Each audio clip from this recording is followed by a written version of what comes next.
চলে এসেছি আজকে একটা ভীষণ সুন্দর রান্না নিয়ে। তার জন্য নিয়ে নিলাম একটা আলু, বেশি আলু দেব না। নিয়ে নিলাম টমেটো, যেটা পেস্ট করে নেব, আর পেঁয়াজটা পেস্ট করে নেব, আর কিছুটা পেঁয়াজ কুচিয়ে নেব, সেটা অন্য পেঁয়াজ। তো দুটো কাঁচা লঙ্কাও নিয়ে নিয়েছি। এখানে কড়াটা বসিয়ে দিয়েছি, এর মধ্যে জল নিয়েছি, জলের মধ্যে নুন দিয়ে দেবো। তো আমি সবসময় কী করি, যখন কাঁকড়া কিনি তখন কাঁকড়াগুলোকে গরম জলে নুন দিয়ে একটু ভাপিয়ে নিই। কারণ কি হয়, মাটি থাকে, নোংরা থাকে, অনেক কিছু থাকে।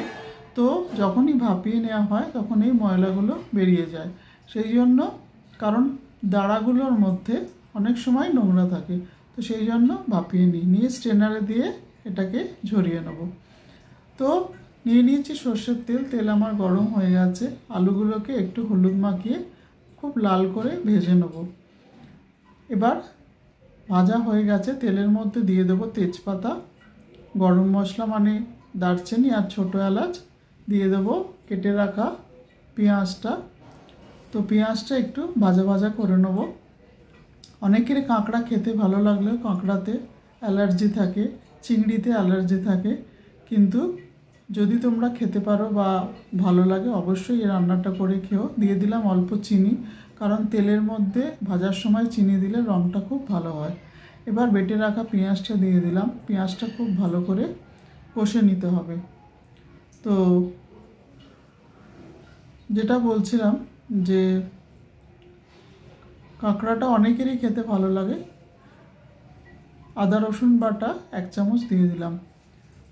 তো এরকমভাবে রান্না করলে নিশ্চয়ই খুব সুন্দর লাগবে। তোমরা পুরো ভিডিওটা দেখো, আমার সঙ্গে থেকো। আর যদি সাবস্ক্রাইব না করে থাকো অবশ্যই সাবস্ক্রাইব করো। অল্প নুন দিলাম যাতে পেঁয়াজটা নরম হয়ে যায়। দুটো কাঁচা লঙ্কা দিয়ে দিলাম। এবার দিয়ে দেব পেস্ট করে রাখা 3 চামচ মতো টমেটো। টমেটোটা দিয়ে খুব ভালো করে নেড়ে নেব। তো দিয়ে দিয়েছি টমেটো। এবার খুব ভালো করে নেড়ে নেব। দিয়ে দেবো এবার নুন। নুনটা দেওয়ার পর লাস্টে যদি দেখি যে নুনটা কম হয়েছে, অবশ্যই নুন দিতে হবে। দিয়ে দিলাম কাশ্মীরি লঙ্কার গুঁড়ো, দিয়ে দিলাম ঝাল লঙ্কার গুঁড়ো, দিয়ে দেবো হলুদ গুঁড়ো, আর দিয়ে দেবো ধনে জিরে শুকনো লঙ্কার গুঁড়োটা। পুরো মশলাগুলো দেয়া হয়ে গেলে ভালো করে কষে নেব পেঁয়াজের সাথে, আদা রসুনের সাথে। তো মশলাটা এবার খুব ভালো করে যথারীতি কষে নিতে হবে, যাতে মশলাটা থেকে তেল বেরিয়ে যায় কষতে কষতে। তারপরে বাকি জিনিসগুলো দিয়ে নাড়াচাড়া করব। তো মশলাটা কষার জন্য একটু ঢাকা দিয়ে রাখবো, যাতে মশলাটা রেডি হয়ে যায়। তো সেই অনুযায়ী মশলায় ঢাকা দিয়ে দিয়েছি। দেখা যাক, এবার মশলাটা প্রায় রেডি হয়েই গেছে আমার। তো আর একটু নেড়ে নেব। দেখতেই পাচ্ছ পুরো মশলাটা রেডি। তো এইরকম করেই মশলাটা পুরোটাই রেডি হয়ে যায়। দিয়ে দিলাম কটা গোটা গোলমরিচ, কারণ এই ধরনের রান্না একটু ঝাল হয়, এবং যখন গোটা গোলমরিচগুলো দিলাম তখন কি হয়, মুখে যখন পড়ে খাবার সময় তখন আরও ভালো লাগে, সেই জন্যই গোটা গোলমরিচ দিলাম। এবার দিয়ে দিলাম ভাজা আলুগুলো খুব ভালো করে মশলাটার সঙ্গে প্রথমে কষে নেব। কষার পর একটু ঢাকা দিয়ে দেবো, যাতে আলুগুলো আরও ভালো করে কষা হয়ে যায় আর একটু নরম হয়ে যায়। তো সেই অনুযায়ী ঢাকা দিলাম।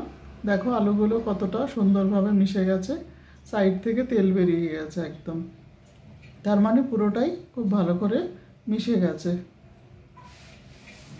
তো এবার দিয়ে দেবো গরম করে রাখা কাঁকড়াগুলো দিয়ে খুব ভালো করে মেশাতে হবে। একদম সুন্দরভাবে আলু আর মশলাগুলোর সঙ্গে মিশিয়ে নিতে হবে, যাতে কাঁকড়াগুলোর ভেতরেও মশলাগুলো খুব ভালো করে ঢুকে যায়। এই সময় একটু গ্যাসটা বাড়িয়ে নিয়ে কষতে হবে। যে কোনো জিনিসই যখন চিকেন, মাটন এগুলো আমরা কষি বা কাঁকড়া, তখন গ্যাসটাকে একটু বাড়িয়ে নিয়ে কষতে হয়, তবে খেয়াল রাখতে হয়। একটু ঢাকা দিয়ে দিলাম যাতে ভালো করে মিশে যায়। দেখলাম যে এবার দেখো ভালো করে মিশে গেছে। পাশে বসিয়ে রেখেছি গরম জলটা এবার দিয়ে দেবো এর মধ্যে। খুব ভালো করে মিশে গেছে মশলা এবং আলু কাঁকড়া। গরম জলটা একটু বেশি দেবো, তার কারণ হচ্ছে একটু ঝোল মতো হবে, একদম শুকনো হবে না, কারণ এটা ভাত বা পোলাওয়ের সঙ্গে খাওয়া হবে, সেই জন্য একটু ঝোল রাখতে হবে। তো জলটা যেহেতু গরম ছিল সেই জন্য প্রথম থেকেই ফুটছে, দিয়ে দিলাম ঢাকা। ঢাকা দিয়ে কিছুক্ষণ রাখবো যাতে আলুটা সেদ্ধ হয়ে যায়। দিয়ে দিলাম গরম মশলা আর দিয়ে দেবো ঘি। রান্না আমার পুরো হয়েই গেছে, আলু সেদ্ধ হয়ে গেছে, কাঁকড়াও সেদ্ধ হয়ে গেছে, কিছু দেওয়ারও নেই, কিছু করারও নেই। তো একটু ঢাকা দিয়ে রাখবো।